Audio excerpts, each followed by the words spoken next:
Welcome to Virtuoso, your story in sound Shangri-La. Entertaining stories that enhance your well-beingers and well-being. Please welcome your host, Trevor Joran.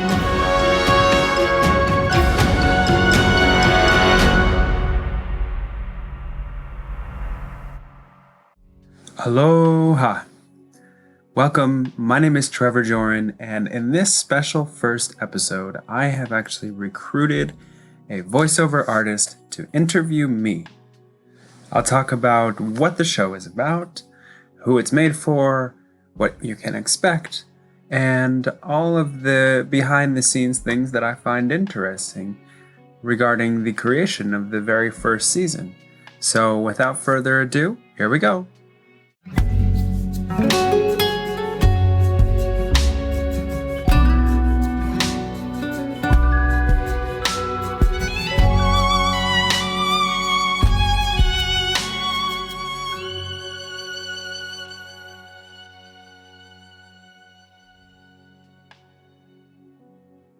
What is your show about? Virtuoso is a show that is filled with entertaining stories that enhance your worldliness and well-being. I created this show so that I could study the virtuosos which have shaped the cultures of our world and create a story and sound Shangri-La for you. It is my hope that our experience together will lend to your development, making you a more knowledgeable, sophisticated, healthier, and overall happier person. Why are you making the show? So that I can grow, and so that my friends and family can have a way to stay connected with me. I'm making this show so that my audience can become more cultured and worldly, and so that I can build credibility and a platform. And really, when I think about it, it's because my friends and family have said that my strengths lie in storytelling, working with words, and curiosity. My father always told me that I was an inquisitive person and that I should pursue the creative writing and storytelling. And this message is echoed by my friends who say that my ability to encourage others can and should be highlighted. So it's really an opportunity to bring together delightful conversations and pursue curiosity. Also, because I'm excited about the skills that I will learn as a result of doing this. I think this is an opportunity to develop as a storyteller. And I'm aware that everything worthwhile is excruciatingly hard. But all progress begins with a brave decision. And starting small and sucky sure beats staying sucky.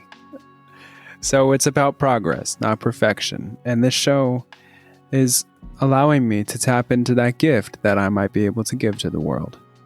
The question that I consider is, would I regret not doing this? And every time I muse over that, I think the answer is yes. And so that is the heart of why I am pursuing this podcast. It's because I feel like it is a wise investment for my development as a storyteller, and that my short time on this earth would be not lived to the fullest if I didn't give it a try. What can people expect from your show? Well, my show is comprised of various segments and topics that are all about storytelling in one way or another. In the beginning of each show, I take a mindful moment. So my intention behind the mindful moment is at the beginning of each show, I want to create a space for a deeper resonance with the connection and conversation between us.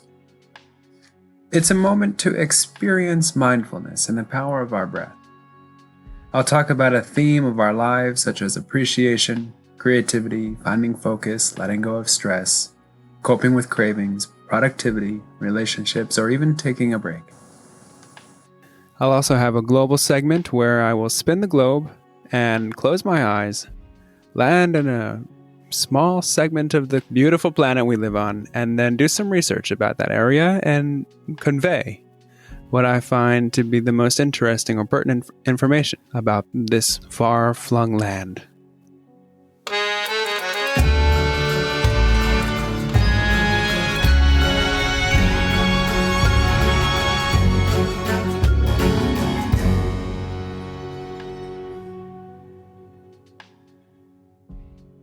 And then I'll have a short form, interesting interview with some thought leaders from a variety of areas. And I'll be asking them questions that come from my lucid note. The heart of the show is really about insights from the stories and sounds that have shaped our culture. And so I'll be doing a variety of deep dives into classic and contemporary artists and talk about the meaningful message that their career or work has left on humanity, and maybe their clever concepts and their enlightened excerpts from their work. And let's not forget the brilliant blemishes or fabulous flaws that we all have. And then I have a small segment of the show which is about investment, and I call this Pennies and Pounds, where I'll spend about 30 seconds on health and wellness and about 30 seconds on investment philosophy.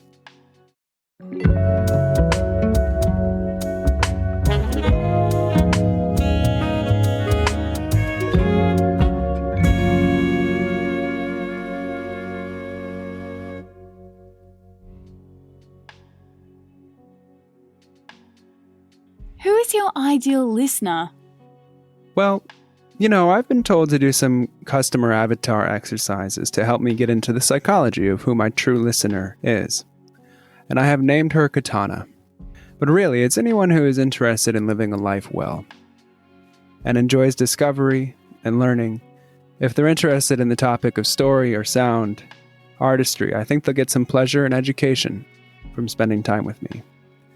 And I think the people who want to stay in touch with culture and would be interested in learning more about the talented artists of the present and the past would benefit from Virtuoso.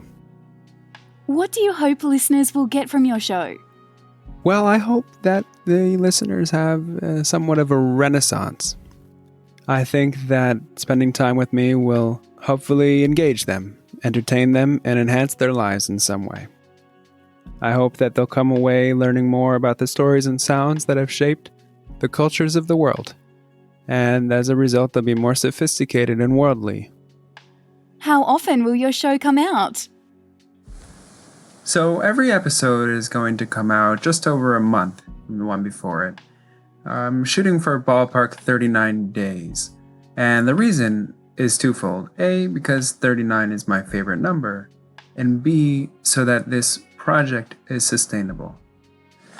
So numerology is a big thing for me, and I looked into the calendar, and I looked 39 days from September 9th, when the first episode is coming out. And then within a few days from there, I picked the best date to launch the next episode. So for example, the second episode is coming out on Sunday, the 18th of October. The third episode is coming out on the 1st of December. And the fourth episode is coming out on the 1st of the new year, 2021. So you can see it's roughly a month, and I'm shooting for the dates that have the most meaning to me. In between those long stretches of time, I'm going to be publishing bonus episodes, which are excerpts. For example, the story and sound segment of the Virtuoso podcast will have their own episodes for people who would rather just get the condensed version of what the meaningful message is or the clever concept behind that month's publication rather than having to listen to the full episode. And those come out roughly every 9 days. What do you have lined up in the first season? Well, the first season is full of interesting topics. For example, I have the play Hamilton. I'm also talking about the story of Titanic and Miss Saigon, the fabulous play. Talking about the book The Silk Roads and the film The Second Best Exotic Marigold Hotel. Critique of Pure Reason by Immanuel Kant and The Origin of Species by Darwin. As far as sound goes, I'm looking into the career of Frank Sinatra, and I'm looking into the classics of Barbra Streisand and how she made some fabulous show tunes throughout the year. I'm looking into the sound of the rock band Chicago and the country band Zac Brown, particularly their album Jekyll and Hyde. I'm looking into the jazz fusion artist Dave Koz and his album Getaway, and the hip-hop artist Beyoncé, and particularly what she did with the show Lion King. I'm looking at the song A Whole New World, and also the sound from the orchestral masterpiece of Fantasia. Also, for the first season, I have interviewed my partner, Roberta, and we talk about travel, real estate, and writing, and the benefits from stepping outside the box. I've also interviewed her daughter, Courtney, from Rock Your Radiance, and we talk about what it's like to start a clothing line and to work with sharing the power of positivity through fashion. I have interviewed my good friend Dylan, and we talk about our experiences together in Los Angeles at youth leadership camps and what it's like to rebuild yourself out of $50,000 in debt. I've interviewed my cousin Donovan on the process of creating music for this podcast and his musical journey since he was the age of 4, taking him through the process of creating over 14 albums. I have also interviewed my friend Ryan from Living Room Dance Floor, a radio show that has been running for over 4 years now, and I talked to him about what it's like to blend music across different genres. I have interviewed my longtime friend Shibble, and we discuss the importance of science, finding beauty in everyday tasks, and the art of communicating well. And I have interviewed my friend Kason Sean, a lyrical genius, and we talk about the process of creation, about staying healthy at home, and about transitioning from business studies to passion. And I interview my parents, where we have a fantastic conversation about how they influenced who I became, and we reminisce on some of our most treasured memories from growing up.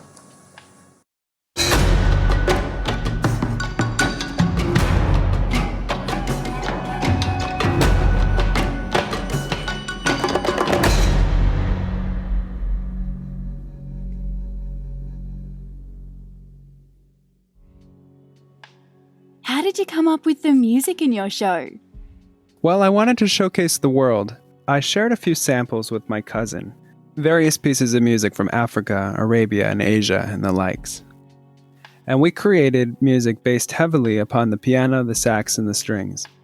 The theme that we came up with is heavily based around a 4-note figure, inspired by the name Virtuoso, simply for having 4 syllables. Theme is super malleable in different contexts. For example, we have choir, saxophone, and other woodwind instruments in the intro that create a compelling texture. And we move into an inspiring and uplifting melody utilizing the orchestra, the piano, and African percussion, as well as various instruments throughout Europe, Middle East, and Asia. But throughout the show, we have jazzy bumpers with European-inspired chord progressions, hip-hop style beats, we have European guitars, we have Arabian and Indian instruments, and for the outro, we decided to just have a piano playing the theme. The image in my cousin's head when he was creating was just a piano in an empty auditorium, after a show where everybody has already went home and the theater was about to close up. We both thought that this was a really beautiful image to write to. And lastly, underneath all the audio and the vocals in the show, there's a background loop, which interestingly has 9 submixes, and the song's tempo was set to 109 beats per minute. The file was just about 900 megabytes too. I mean, the number 9 throughout all the music is very incredible. Aside from having the very difficult task of creating immense amount of context and content into such a small amount of music, it was a very fun time creating all these soundscapes.